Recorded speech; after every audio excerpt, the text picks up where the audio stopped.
जय हिंद साथियों। आज तप यात्रा जो रोजगार दो और सामाजिक न्याय दो की यात्रा चल रही है उत्तर प्रदेश के अंदर, उसका 9वां दिन है। मैं ये जो गेस्ट हाउस है, इस गेस्ट हाउस में अभी ठहरा था और सुबह हुए हैं, लमसम 5:30 बज रहे हैं और सभी लोग धीरे धीरे उठकर अपनी जो सुबह की दिनचर्या है उसको करने में लगे हुए हैं। और मैं भी सुबह से नहाकर और यहाँ पर उपस्थित हुआ हूँ।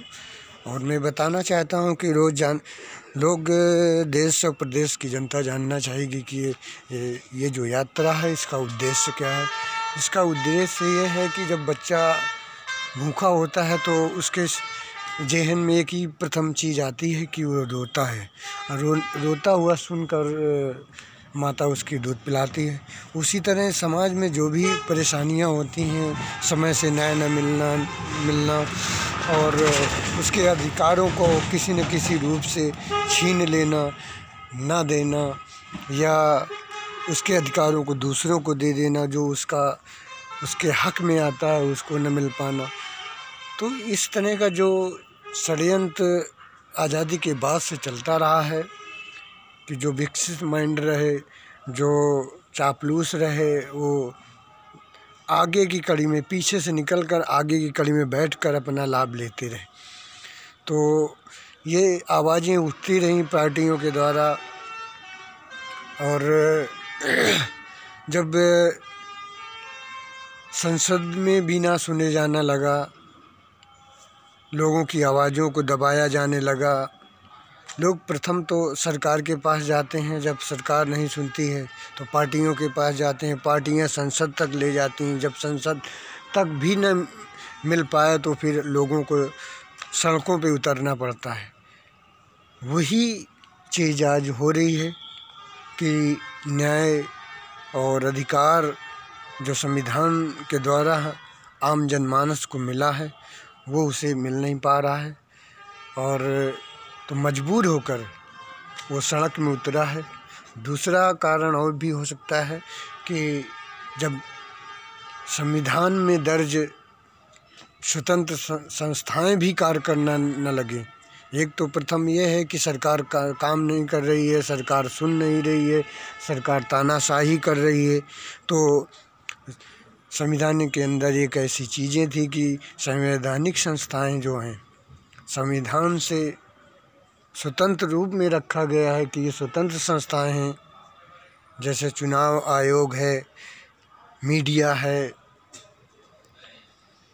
और न्यायालय है।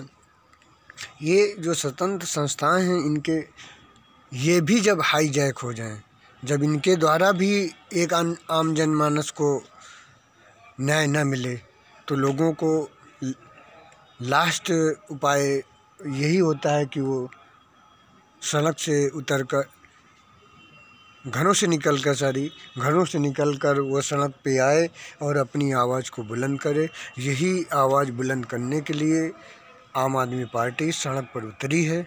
और हम सब लोग जो देशभक्त हैं, जो अन्याय के खिलाफ़ आवाज़ उठाने वाले लोग हैं, जुल्म के खिलाफ़ आवाज़ उठाने वाले लोग हैं, तो इस यात्रा में निकले हैं। और ये यात्रा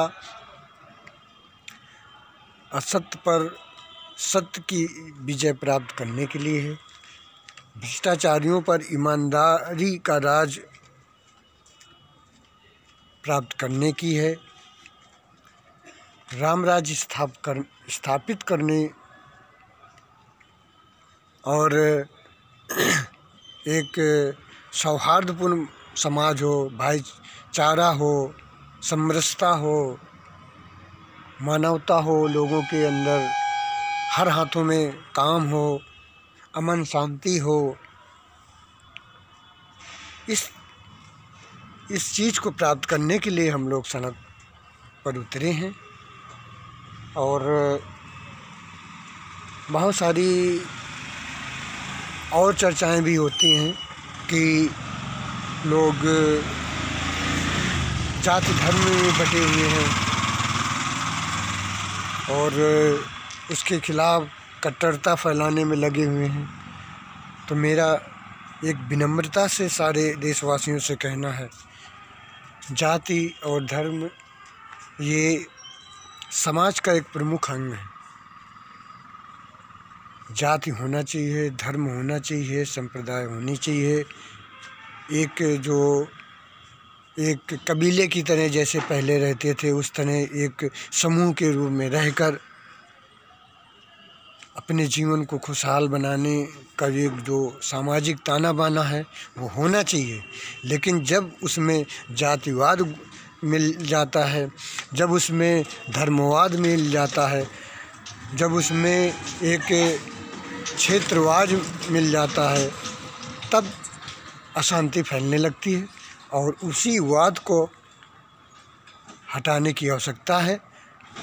शायद सभी देशवासी इस विचारों से सहमत हों।